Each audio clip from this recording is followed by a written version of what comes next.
Dihukum mati, Syekh Siti Jenar sempat hidup 4 kali.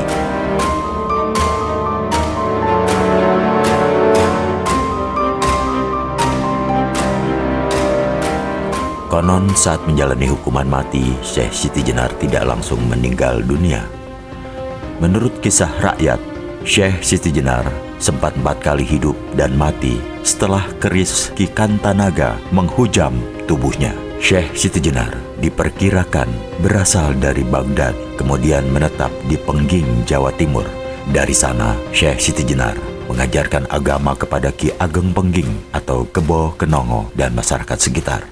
Mungkin ada sebagian masyarakat yang beranggapan Syekh Siti Jenar merupakan sosok yang kontroversi atau mempertanyakan, apakah Syekh Siti Jenar hanya tokoh imajiner yang direkayasa untuk suatu kepentingan politik?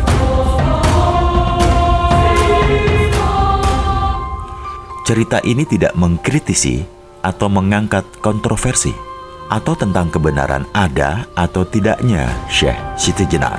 Cerita ini hanya menceritakan cerita rakyat yang berkembang pada masa itu. Entah hanya mitos atau memang kenyataan, ya silahkan Anda menafsirkan sendiri.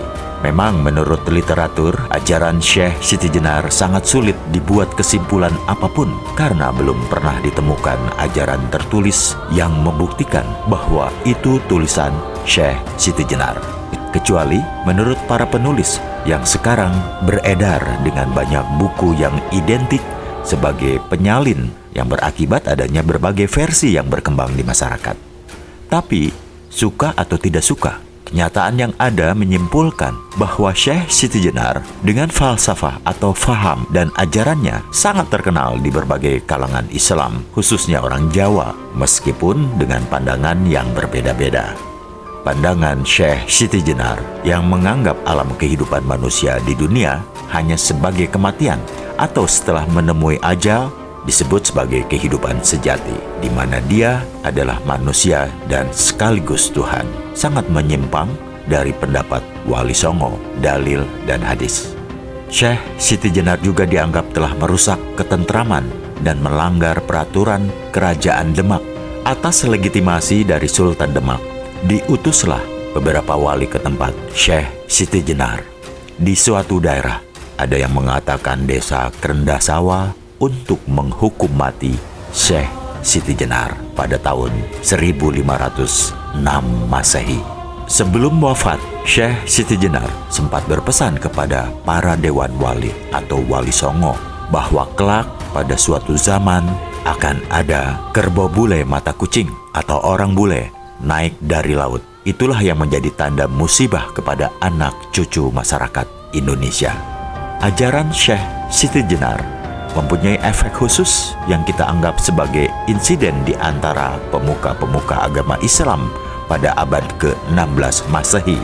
Karena ketika itu, lambat laun banyak orang-orang yang mengaji tasawuf atau hakiki mengikuti ajaran Syekh Siti Jenar. Misalnya, perihal ilmu bedanya antara kawula dan gusti dan tunggalnya kawula dan gusti. Pengakuan Syekh Siti Jenar yang menganggap dirinya menyatu dengan Tuhan membuat wali songo di Jawa menggelar sidang menyikapi ajaran Syekh Siti Jenar. Dalam sidang tersebut, 9 wali sepakat menjatuhkan hukuman mati bagi Syekh Siti Jenar. Syekh Siti Jenar saat itu pun menyetujui putusan tersebut dan meminta agar hukuman segera dilaksanakan. Saat itu, berdasarkan kesepakatan para wali, yang bertindak sebagai algojo adalah Sunan Kudus dengan keris Ki Kantanaga yang diberikan oleh Sunan Gunung Jati. Eksekusi mati terhadap Syekh Siti Jenar berlangsung di halaman Masjid Agung Cirebon secara terbuka sehingga semua masyarakat dapat menyaksikan eksekusi tersebut. Menurut cerita rakyat pula, sebelum eksekusi berlangsung, sempat ada kejadian mencengangkan, yaitu saat keris Ki Kantanaga dihujamkan ke tubuh Syekh Siti Jenar, terdengar suara keras seperti beradunya kedua besi yang sangat besar. Lalu para wali saling tersenyum sambil berkata, "Masa ada Allah seperti besi?" Syekh Siti Jenar kemudian menjawab, "Coba, tusuklah sekali lagi." Ketika tusukan kedua, Syekh Siti Jenar menghilang, tidak ada wujud jasadnya. Para wali berkata kembali, masa matinya Allah seperti itu? Secepat kilat Syekh Siti Jenar menampakkan diri kembali sambil berkata, coba tusuk sekali lagi. Ketika tusukan ketiga, Syekh Siti Jenar membujur tergolek di lantai masjid dan lukanya keluar darah merah. Dan para wali berkata kembali, masa matinya Allah seperti... Pada saat itu, Syekh Siti Jenar bangun, hidup kembali tanpa luka dan berkata, coba tusuk sekali lagi. Kemudian pada tusukan keempat, Syekh Siti Jenar rebah mati dan dari lukanya mengalir darah putih. Seketika itu, para wali berkata kembali, masa matinya seperti cacing?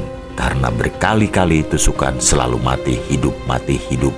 Maka Syekh Siti Jenar berkata, lalu harus bagaimana mati saya menurut keinginan Anda? Dan dijawab oleh seluruh wali, biasa, seperti orang tidur. Badannya lemas, begitulah mati bagi seorang insanul kamil. Sesudah itu, ditusuklah jasadnya dan wafatlah Syekh Siti Jenar seperti umumnya manusia. Jasadnya mengecil sebesar kuncup bunga melati dan baunya semerbak wewangi bau harumnya melati.